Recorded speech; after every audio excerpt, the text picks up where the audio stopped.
प्रशिक्षुओं नमस्कार। आज हम प्रीपोजिशन बाई का प्रयोग पढ़ेंगे। आप जानते हैं कि जहां पर किसी डूअर, डू माने करना होता है तो डूअर माने करने वाला, यानी हम कहते हैं जो क्रिया का एजेंट होता है। एजेंट माने करता ही होता है, अभिकर्ता होता है।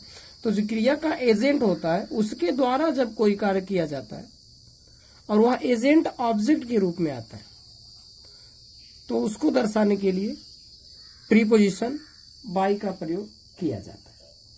जैसे हम कहेंगे हमारा सेंटेंस है दुधिया के द्वारा दूध बेचा गया। अब यहाँ जो हमारा एजेंट है, एजेंट माने क्रिया को करने वाला, जो डूअर है द्वारा से जुड़ा यानी उसके द्वारा किया गया। तो अब यहाँ पर द्वारा के लिए हम प्रीपोजिशन बाई का प्रयोग करेंगे और हम लिखेंगे दूध के लिए मिल्क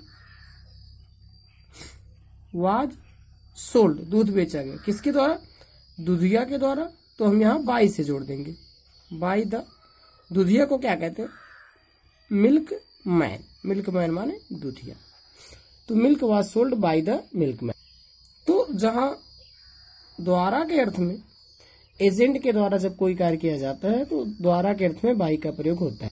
दूसरा, घड़ी के साथ बाई का प्रयोग किया जाता है। जैसे एग्जाम्पल है मेरी घड़ी में 10 बजे हैं, तो 10 बजे हैं। 10 बजे के लिए हम लिखेंगे इट इज 10, 10 बजे हैं मेरी घड़ी में। तो घड़ी के लिए यहां पर बाई का प्रयोग करेंगे, बाई माई वॉच। तो यहां घड़ी के साथ भी बाई का प्रयोग किया जाता है। तीसरा कंडीशन कह रहा है कि जब कोई कार्य समाप्त होना है तो उस समय को दर्शाने के लिए बाई का प्रयोग किया जाता है। एग्जाम्पल जैसे जानी शाम 5 बजे तक आएगा, ये एग्जाम्पल है। तो इसके लिए क्या लिखेंगे? जॉनी, जॉनी आएगा, जॉनी विल कम, जॉनी आएगा 5 बजे तक। तो बाई 5, शाम को हम लिखेंगे इन द इवनिंग। अगर आप इन द इवनिंग नहीं लिखना चाहते तो बाई 5 के बाद आप लिख दीजिए पोस्ट मेरिडियम के लिए पीएम। तो इस तरह से इसका किया जाएगा। तो समझिए इतना कि तक को दर्शाने के लिए जब कोई कार्य समाप्त होना हो उस समय को दर्शाने के लिए बाई का प्रयोग होता है। कुछ एक्शन को दर्शाने के लिए भी बाई का प्रयोग होता है। जैसे हिसाब के अर्थ में, हिसाब के अर्थ को आप समझिए कि जैसे लिखा है, जैसे कपड़ा मीटर के हिसाब से बिकता है, तो हम क्या लिखेंगे इसको? क्लॉथ इज सोल्ड, कपड़ा बिकता है हिसाब से। इसके लिए बाई। कैसे बिकता है? मीटर के हिसाब से, तो द मीटर।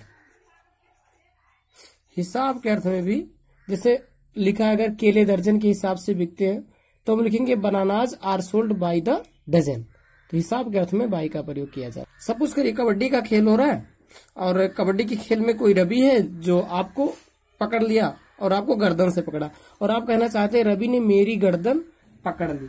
तो यहां पर आप लिखेंगे क्या? रवि पकड़ना का कैच होता, काट लिखेंगे। रवि काट मी, रवि पकड़ लिया मुझको। कहां से? गर्दन से। बाई कहां से पकड़ा? गर्दन से पकड़ा। बाई द, गर्दन के लिए होता है, आप लिख दीजिए नेक। रवि काट मी बाई द नेक। तो पकड़ने के अर्थ में यदि किसी को शरीर के किसी अंग से पकड़ा जाता है तो वहां पर बाई का प्रयोग किया जाता है। चलिए अगला एग्जाम्पल माध्यम के अर्थ में। उसने हुंडी या आज्ञा पत्र जिसको कहते हैं, हम अंग्रेजी में चेक कहते हैं, उसने चेक के माध्यम से धन का भुगतान किया। अब यहां माध्यम के अर्थ में भी बाई का प्रयोग अधिकरण कारक के रूप में किया जाएगा। तो हम लिखेंगे ही पेड, पे माने देना और भुगतान करना, तो ही पेड, धन का भुगतान किया तो ही पेड द मनी लिखेंगे। बराबर। कैसे? चेक के माध्यम से, तो हम लिखेंगे बाई द चेक। तो यहां पे माध्यम के अर्थ में बाई का प्रयोग किया जाता है। प्रशिक्षुओं, इसके अलावा आप बाई के कुछ अन्य प्रयोग देखेंगे, जैसे लिखा रहता है बाई ट्रेन, रेलगाड़ी के माध्यम से यात्रा करने पर। बाई कार लिखा जाता है, बाई बस लिखा जाता है, बाई लैंड लिखा जाता है, बाई सी यात्रा करने के अर्थ में, बाई एयर,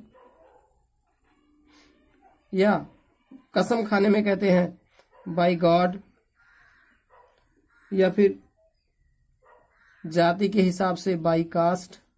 इस तरह से कुछ अन्य शब्दों के साथ भी बाई का प्रयोग किया जाता है। आज के लिए बाई के प्रयोग में बस इतना ही। मिलते हैं अगले वीडियो में। नमस्कार।